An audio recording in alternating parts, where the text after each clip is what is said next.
Hey everyone, this is the Charisma Quotient. I'm your host, Kim Seltzer, a dating and makeover expert, where I will help you build confidence, make connections, and find love from the outside in.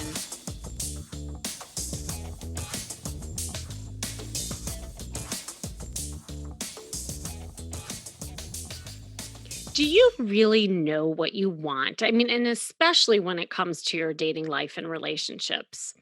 I ask this question all the time when I talk to people, and it for me is unbelievable at how many people do not really know the answer to this question. So I do these free breakthrough calls, as hopefully a lot of you know and has taken advantage of. And if you haven't, I encourage you to do so.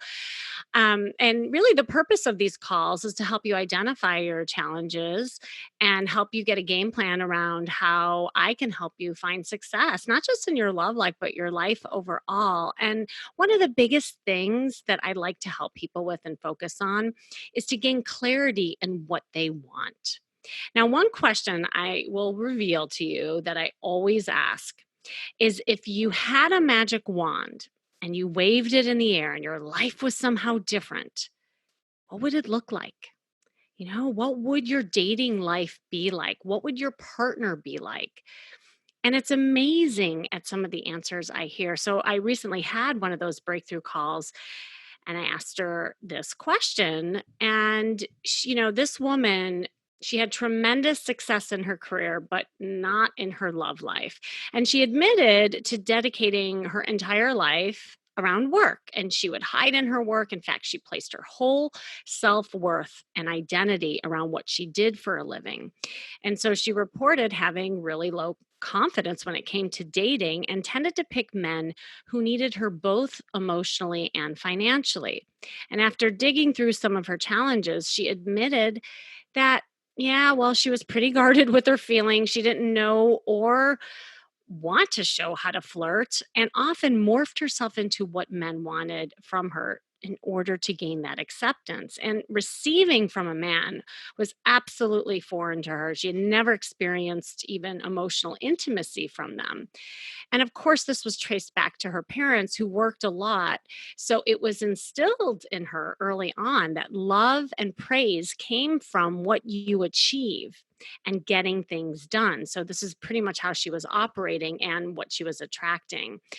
So she was on her own for most of her stuff, just kind of became independent in getting her own needs met. So then came that golden question that I asked about the magic wand, and I asked her what she wanted. And there was this long pause. And she said, "Gosh, Kim, I think that's actually part of the problem. I'm not sure. I don't know. I don't know what love really is or what it looks like. I don't even know what I want." So I asked her to describe and just to try and describe a partner that would be great for her. What would he look like? And her answer was that it was someone that she could do things with, to travel with, who's ambitious, who could do things. And I pointed out to her, I said, "That's really interesting that in your dream or in your magic wand, what you are seeing or desiring in a partnership has to do with busyness and things and tasks you can do together." I said, "I don't hear anything about what he can offer you as a person, as emotional support. I mean, is he a good listener? Will he treat you well with love and respect? Can you imagine being with someone who you could actually talk about deeper things with?" And it dawned on her she never really had it because she never really demanded it for herself. And so much of that was because she was not clear in what she wanted. Many of the women I coach express that same confusion. I don't really know what I want. And this could come from, years of thinking and providing for the needs of others. It could be partners, it could be your scribed role growing up, your children, clients, whatever that means to you. And they barely had taken the time to focus and define their own wants and desires.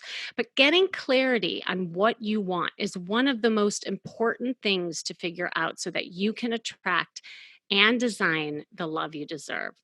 But that's hard to do if you don't have a plan. You know that I'm all about action, or a system in place for that matter. So I have someone with me today to help me talk about how to figure out what you want and how to get it. She's a licensed counselor, which I know we're going to have such a great conversation, a purpose and productivity consultant, and a podcaster. She's been featured in Ariana's Huffington Global.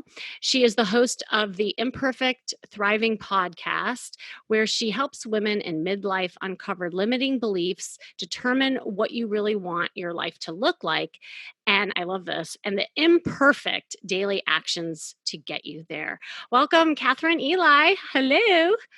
Hey, thank you so much for having me. I'm so excited to be here today. Oh my gosh, I was so excited to have you. And it was like we originally connected at PodFest, which is a big, conference for podcasters. And like you and I immediately locked in. We're like, oh my gosh, we have to do each other's podcast because there's so much synergy with what, we help women with. So I was excited to have you on.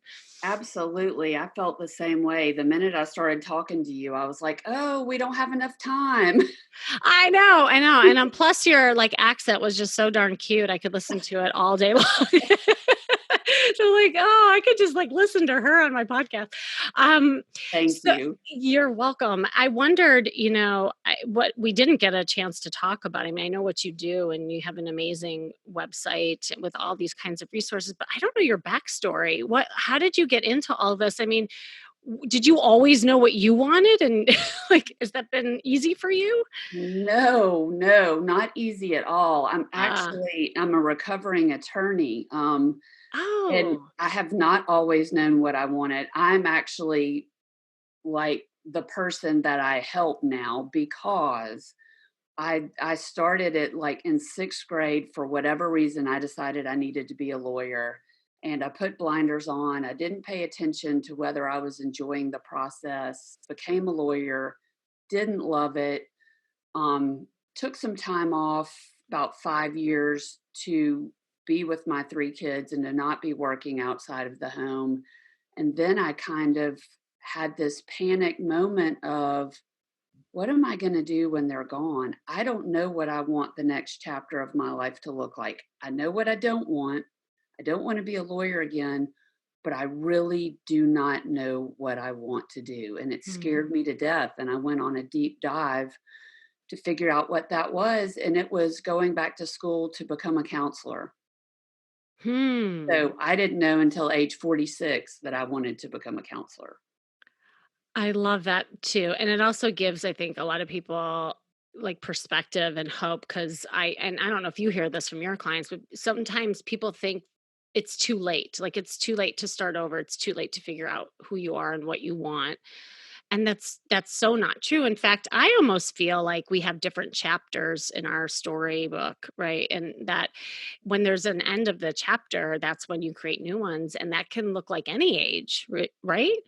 Oh, absolutely. I do think that's a huge limiting belief that a lot of women my age have, is that, oh, my best years are behind me, or, oh, I don't know what else to do, or I'm too old, or it will take too long to learn something new. And I'm just here to say you need to push all of those limiting beliefs to the side, because it doesn't matter how old you are when you find out what it is you really want to do with the rest of your life. It's really true. And so with that journey, like I don't know about your love life. You're married, right?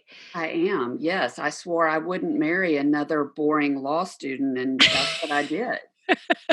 And 25 years later, he still is very interesting to me. There's nothing boring about him. Aw. So that didn't change, even though like your perspective and your career changed, your love lasted? Yes, in fact, he was instrumental in helping me figure out what it was I wanted to do. I was just kind of He really helped me get past some limiting beliefs. We were out to dinner and he said, "I Mm. really think you need to be a counselor. That's what you do all the time. That was the part of the law that you love. That's what you do with your friends." And I was like, "Oh, going back to school? Like, we didn't even have computers when I was in college. Uh, Everything is so completely different now, but he nudged me and then helped me get past the beliefs that were holding me back, and it's just been the most amazing journey since then.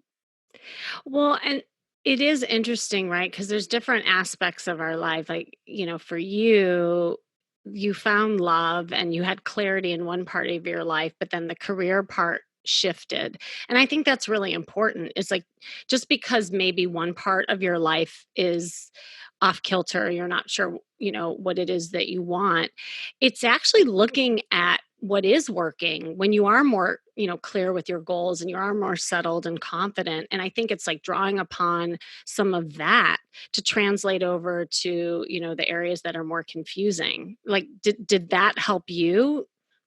Oh, absolutely. I totally agree. I was able to lean on my relationship and, um, sort of let him help me along the way, but not, it, it was in such a good way. It wasn't in, you should do this, or you need to be doing this. It was, well, don't you really like this? I really think this is something you've always been good at.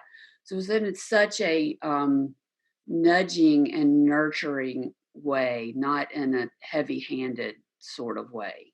Yeah. But that No. support was definitely helpful.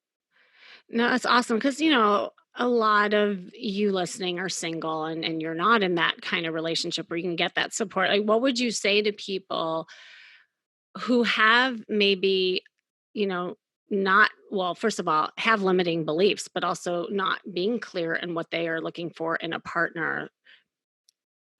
I love how you talk about knowing what you want. It seems Mhm. like such a simple thing, but I have clients in my office every day who don't know what they want.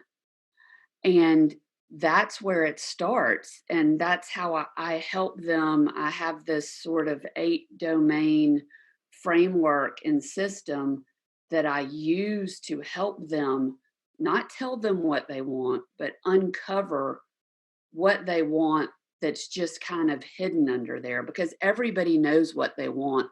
They just don't always give themselves time to think about it. So it's like various steps that people can take. It's an action plan kind of Yeah, thing that give. absolutely. I mean, first of all, I start with the 8 domains that I've created. And it's basically the 8 different areas of our lives. It's physical and mental well being, it's intimate love relationship, friends and community, all the different parts of our lives. And I start Hmm. by asking them which ones are most important to them and in which ones are you satisfied and in which ones are you not satisfied. And so then we go back to the ones where they're not satisfied and we figure out what it's going to take to get them more satisfied. And when you're satisfied in the domains of your life, you are living a fulfilled, happy life. So that's sort of the beginning of how we get to the bottom of what my clients want. I love that. And it speaks to what I was talking about before, like how you put like the different areas of your life and compartmentalize that so you can really take a look at each part and draw upon that, what's working, what's not, and how are you going to get there with the things you're not satisfied with. So I've kind of like an interesting scenario question because this I see a lot and I'm sure you do too. How do you help people who think they know what they want, but actually underneath it all, it's really not? Yeah, so I think we go straight to uncovering their limiting beliefs Uh-huh. because I think it's the limiting beliefs that keep us from living what we truly want. There's limiting beliefs, and then there's sort of the shoulds, as I call them, right? The things that we learn throughout our lives from parents, from teachers, from society that we sort of internalize as the rules to live by. And so if you're really hanging on tight to some limiting beliefs or those rules that you think you're supposed to live by, you think you're living this life that you want, but it's really this life that's been prescribed to you by other people. You have to peel off the layers of that to get down to the bottom of what it is that you really want and how you really want to live. Yeah, I see that, and then I also see it as a defense. And so, there was a woman actually I was working with not too long ago who said to me, I don't really need to learn how to flirt. I don't really need to dress differently. If a man doesn't like me for me, then forget them. He's not my man. But, I think deep down she felt like she didn't know how to do it and she didn't feel confident in that area. So it was easier for her to say that that's not really what she wanted to learn or do. And I knew this because there was evidence along the way as we started kind of shifting a little bit of her clothes and I started teaching her about how to have conversations online. And she's like, "Oh my gosh, Kim, like you're unleashing something in me that I didn't really know was there, was like kind of dormant." Like I think she had this secret desire to, have that kind of sexy confidence come Oh out. yeah. Yeah. You know what I'm saying? But her defense was, "Oh, I don't really want that." Yeah. Yeah, and so what you're calling a defense, I call a limiting belief, and it's the Uh, same thing. I think she had something that she was telling herself, like, "I can't be sexy," or "That's not how I should be." She was mhm. she was telling herself something that was blocking her from getting what she really wanted or even knowing what she really wanted. So that's why, a part of what I call the blueprint to thrive is uncovering those limiting beliefs, those sort of internal obstacles that are keeping you from a life that you would love, keeping you from a life in which you thrive and you're living your best life the way you want to. So yeah, I totally agree. It is. I think, it's semantics, right? No matter Yeah, if we call exactly. it a defense or a limiting beliefs, I think the core of what we're talking about is fear. I think Yes. fear is always the crust of so many things, and we all have different fears and around things that are attached to different things. To your point, like it could be messages you got growing up or whatever that is. So like when you're doing this process, because I think it would be really helpful for people to hear, are there some actionable steps or like three tips that they can even try on their own to uncover some of their obstacles? I have a Blueprint to Thrive quick start, which is sort of your domain assessment where you Hmm. go in and determine the importance of each and the satisfaction of each, and that's sort of the beginning. But then I have a whole free email course called the Blueprint to Thrive, which takes you through really kind of nine different parts, just in a little bits at a time. Um, and I know that you don't want me to go over all of those, but it's really a combination of uncovering your limiting beliefs, aligning with what you value or what's most important to you, and then taking daily imperfect action toward those values, toward what's important to you. You put those three things together, and you will begin to go from just living and getting by to thriving and living your best life. So those three things are on the blueprint, and it kind of helps you walk through some of that and what that looks like. Because I was wondering, do you have an example or a story of how you help somebody with those steps? Yeah, well, so it's the first step is to start to determine what your limiting beliefs are. And I uncover these limiting beliefs for my clients in the office by doing different things that I can't do through the course itself. Hmm. But it's questions along the way. Let me see if I can think of some of the exact questions. It's sort of what do you tell yourself anytime that you start to think about some big idea or some dream that you have, what comes up in your mind? Oh, I like that. There's usually Mhm. something, and sometimes it's so automatic that it takes my clients a while to get to the bottom of it, but it's usually whatever you tell yourself when you think big, right? When you have Mhm. that big dream or that thing that you really want to do that you've tucked down deep inside of you. That's one way to start to get to that limiting belief. Mhm. I think, and I'll just share some of the things I do with my clients too. I think visuals are so powerful, like even just that question you can ask, visualizing yourself in that way and writing it down. I like for the clothes part, and envisioning something that's different for them. I like to use Pinterest or like a vision board of some type where they're actually putting up pictures of looks that they could achieve, even though that they may think that that's not something that they could do or want. It's like, well, what is it that you like? Like when you see a movie or you see some pictures, could you post it up and just get some inspiration? Because although those pictures may not be exactly you, maybe there's aspects that could be you. And I think the more people can visualize, whether it be through art or a computer program or like exercises you're giving, I think that's going to help people gain clarity. Because the biggest thing that I see with my clients, I'm sure you do too, is that when you're not clear, it's like a big storm that's happening in your head, and it just feels so overwhelming. And anything you can do to part the clouds so that you can gain that clarity and see each part of your life and just work on one thing you could do, take action towards that. I think that is what's going to like reduce the overwhelm and will help you get there. Yeah, absolutely. Another thing that we do to move like toward your best life and to figure out what you want is I take an individual domain like intimate love relationship. Mhm. Talking about women not asking themselves what they want. I think oftentimes when women don't know what they value, and tell me if you disagree, when it comes to dating, they are looking for someone just to pick them.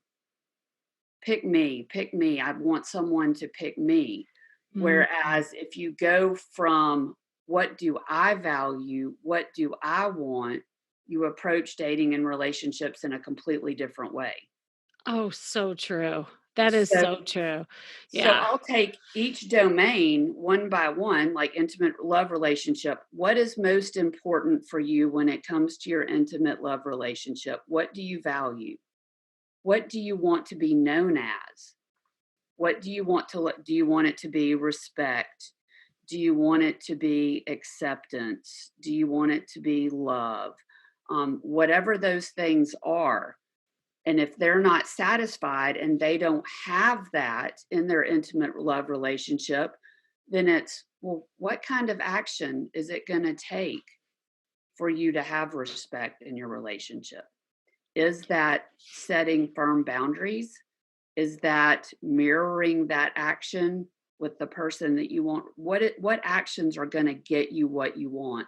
And then that's oftentimes also where the limiting beliefs come out. Mhm. Start to learn why they're not already taking those actions, what the obstacles are. So Yeah. we can do that in each domain, and that's how you get to the bottom of what it's going to take to get you to that really fulfilling and satisfying life in each of those areas. I love that. Catherine, thank you so much for sharing your wisdom and inspiration. And, I just wonder, are there any other last parting words of wisdom you wanted to share? And let us know where we can find you. Yeah, the reason the podcast is called Imperfect Thriving, and the reason I encourage imperfect daily action is because I think perfection limits us so much Mm. from living the lives that we want to live. And if we can let go of that perfection and treat life more like an experiment, then we are really free to try new things and be forgiving of ourselves, just to live our best lives. And I want to offer the Blueprint to Thrive Quick Start and the Blueprint to Thrive to your audience. And we can put a link to those in your show notes. And they can find out more about me at imperfectthriving.com or at imperfect thriving on social media. I love that. We'll definitely include that. And thank you for sharing your gifts. And I really like what you just said too about the experimentation, because I am harping all the time, especially when it comes to like flirting and dating. It's all about experimenting and having fun and not thinking too much. And, perfection is imperfection. I say that all the time. That's why I was chuckling when I saw your line. And it's so true. It's like when you embrace that imperfection, that's when you become real and authentic. So thank you again for joining me today. This has been the Thank charisma. you. Yeah, thank you. It's been the Charisma Quotient. I'm your host, Kim Seltzer. And remember, you can build confidence, make connections, and find love from the outside in. And if you want to know more, make sure you go to my site, as always, seltzerstyle.com. And if you want to gain clarity and what you want in your love life, hop on a breakthrough call with me. Just follow the link in the show description so I can help you get there. And I just hope that I can help you gain clarity as well as just fulfillment in your life. And stay tuned until next week with more tips on how to feel and look fabulous every day.